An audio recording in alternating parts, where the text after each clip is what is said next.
Alright, another progress video, and yes, as you see, I'm crafting. Got it up to 70, almost 71 now, but no, I haven't been crafting the whole time.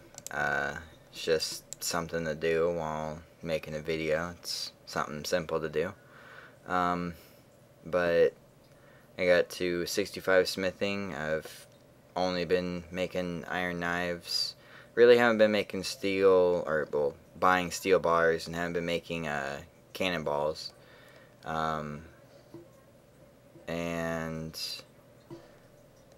with crafting, pretty much, yeah, it's just been the sapphire bracelets and cutting sapphires. So, and as you can see, these lots of opals. I had bought 25,000, cut an inventory, and then thought about it like, wait. I actually remembered that the higher crafting level I have, the less of these will become crushed gems. So I'm just going to craft out all of these sapphire bracelets, and then I'll cut all these. And when I did the calculations before, when I was only like 65 crafting, I would have probably lost about like 3k of them, and they would have been crushed gems. So maybe getting to, I think I should have about like 73 by the time I'm done with all of these sapphire bracelets. So that won't be too bad. Hopefully then I won't lose as many. I mean, I still do get 4 experience for making a crushed gem, so it's not like it's a, you know, straight up no experience. So that's good there, but even only cutting actually 25,000 of them, it's still like a good 300k experience. So it's gonna be well worth the time to do it, because I think it was actually, when I was doing calculations before, I was doing actually like 30-second inventories, but when I timed it again, I was actually doing about, when I actually found a better ping on a world, I was actually doing about an inventory almost every 20 seconds.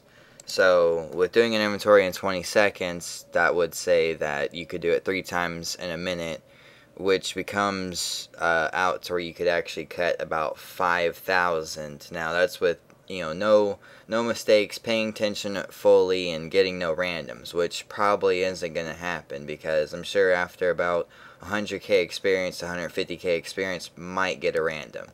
Maybe not, but probably you'd probably do it for like an hour and then probably get a random. So I'll probably get a good amount of randoms from cutting all those, but let's see.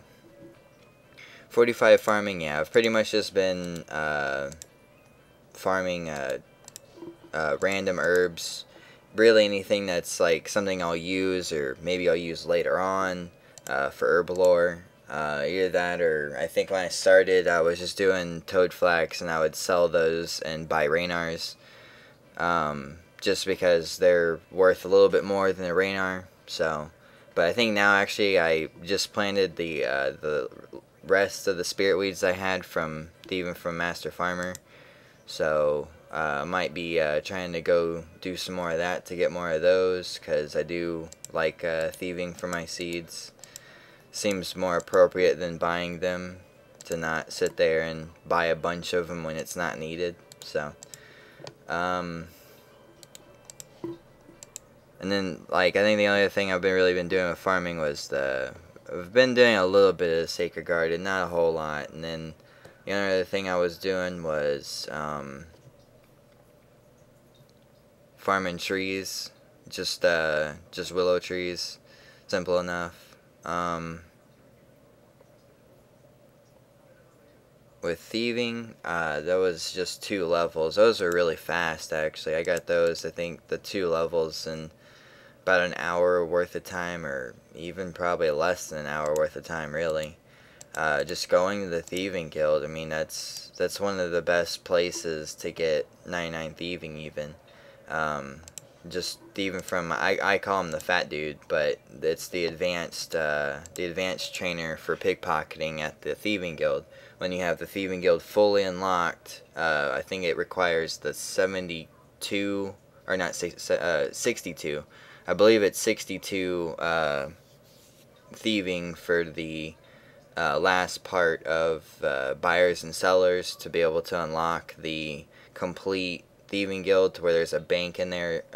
When you completely upgrade it, there is a bank in there. So that's pretty much a way that you'll know that you fully have the Thieving Guild, is if you have the bank and if you see the fat guy. And I might make a video on it showing how to lure the advanced trainer in a spot to where you don't have to like chase him. I don't know if everyone really knows about it and stuff like that, because I always see a lot of high level players that have really low thieving, or they just have like 70 thieving or 70 something thieving, because it's all you need for quests. So I might show a way of how to do that, because thieving can become really easy with that. You can achieve, I think, at about 85 or 88 thieving, somewhere around there. You gain the most experience you can from thieving from him from one time. So making it to where the experience you can be getting, I think, goes up to like 200 and something experience, or maybe it's like 180 something experience per time you thieve from him, which you can achieve up to almost 200 something thousand experience an hour from pickpocketing. Now, you don't gain anything from it, but you know, you'll gain a very much experience per hour. And I mean, it is a lot of clicking, but I mean, if it's something that you would rather do than trying to do pyramid plunder, which is really annoying, and then obviously trying to do the Sacred Garden stuff, try to get the fruits, you know, every bot's in every single world trying to do it, so it'd be impossible to try to get fruits unless you're going to German worlds, which is pretty annoying to have to do that to play the game. So, yeah. Now, 71 Firemaking, and that was just really random, honestly. I just had like 20k experience to level, and I was just wanting to do something different. Now, I do Firemaking in a very different way than probably anybody has ever done Firemaking. I do it in a way that I kind of make money. Really not, in a sense I do, but what I do is I'll sit there, I'll burn 100 logs, but I'll actually be picking up the ashes, and I do it in a fashion that I can actually be picking up ashes and then lighting where those ashes were, and just keep doing that, and it's actually pretty decent experience per hour. I thought it was quite funny, but to say that you could actually gain money from Firemaking, but really all I do it for is just to buy more logs. I could sit there, do 100, do that 100 times, and be able to buy, or just being able to get 100 ashes, and I can already buy another 1,000 maple logs. So it's just a way that I just do that to get more maple logs, and from doing that I needed like 7k more experience level, so I just went ahead and leveled it.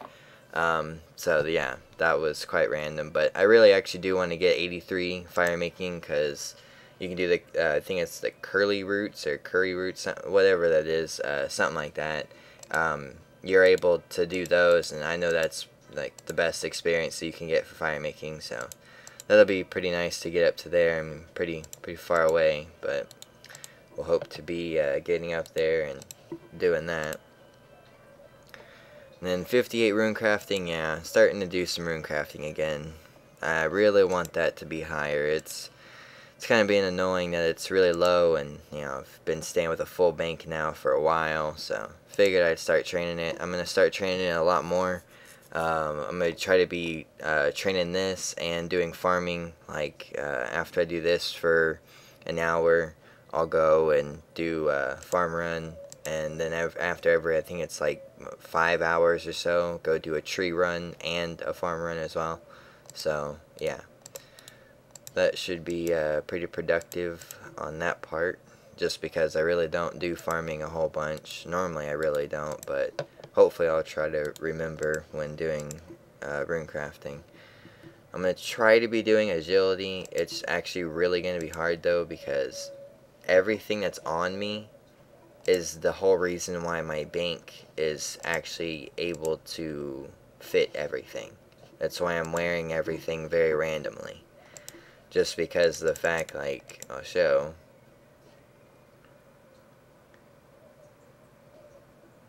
My bank is full, but whenever I go to Runecraft, all I have to do is pull out my pouches, my runes, and pull out the actual armor that I need. And everything that's in here is most things that are stackable, that I already have like 2 of, so, or just that I already, you know, I have another one of the item, so it doesn't take away from my bank space items.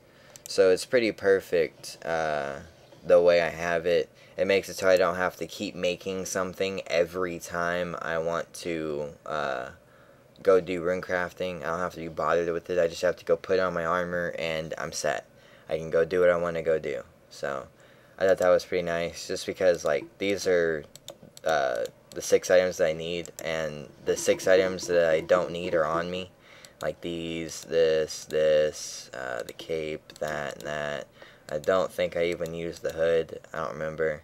I don't think I do, but I use these with that, and this just in case if I don't actually have the runes to teleport, which pretty much I always do because I always carry these and these.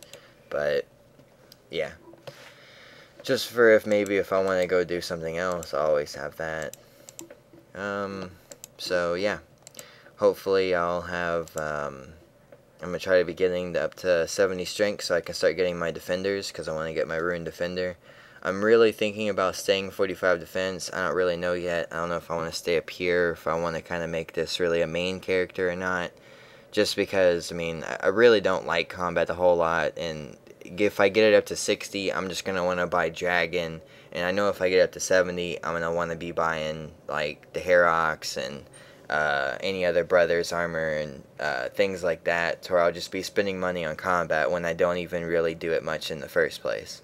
So I might just stick with 45 defense, so that plus I'll stay low combat and I can easily train on monsters that will auto attack me. Like things like the ghouls, like I can train on those. I actually did some math and I'm able to get, I don't know the exact rate on like the constitution experience I'd get for getting 99 strength, but if I get 99 strength, I don't know how many constitution levels I get, but with getting 99 strength, I actually would gain no levels. I only would gain the levels from constitution, which I don't know if would be really a lot of constitution experience or not, but my combat level, I don't know if it would go past, see, 42 times 2, so I'd have to be 85 combat for a ghoul not to attack me anymore.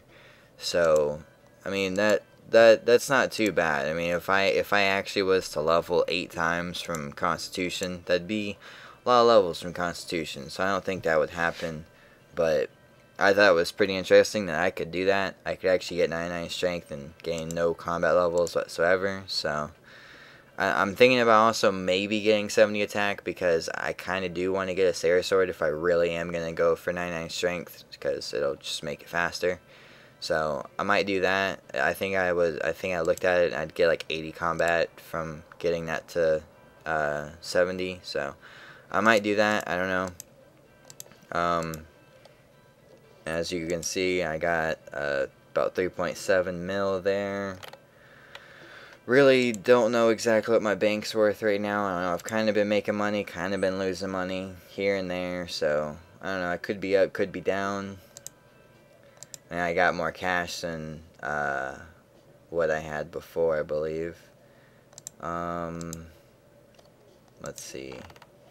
I still got my pickaxe. Let's actually see what some of these things are worth. Let's see. These are my 2 most expensive items. So. Okay, so I bought that for 11.8, so there's some money there, and I lost about, so far, about, what's that, like 300k or so. Bought those for 12.4, so yeah, that's not too bad. Got 25 mil pretty much tied up in these 2.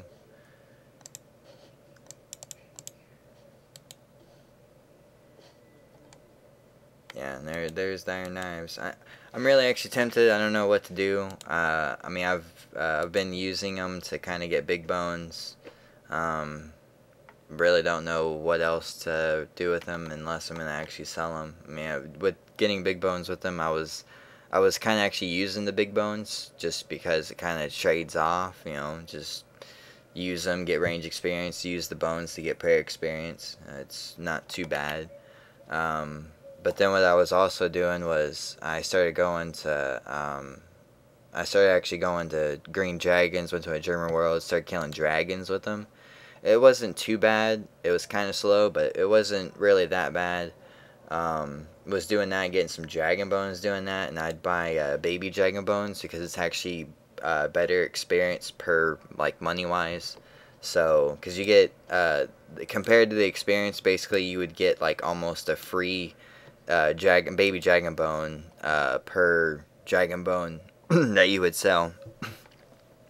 So I thought that was pretty nice. Like the extra experience you get is basically it was like 100 experience more, like for the money that you would spend. So it was pretty nice for saying that you could buy three bones, 3 baby dragon bones per every 1 dragon bone. So it's pretty much you get about almost 100 extra experience for using those. So that's what I was doing.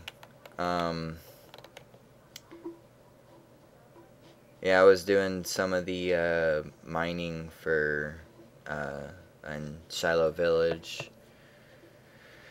Well, I think that is about it. Yeah, it's all my random stuff. Yep. So that's the end of this progress video. I hope you liked it, and bye.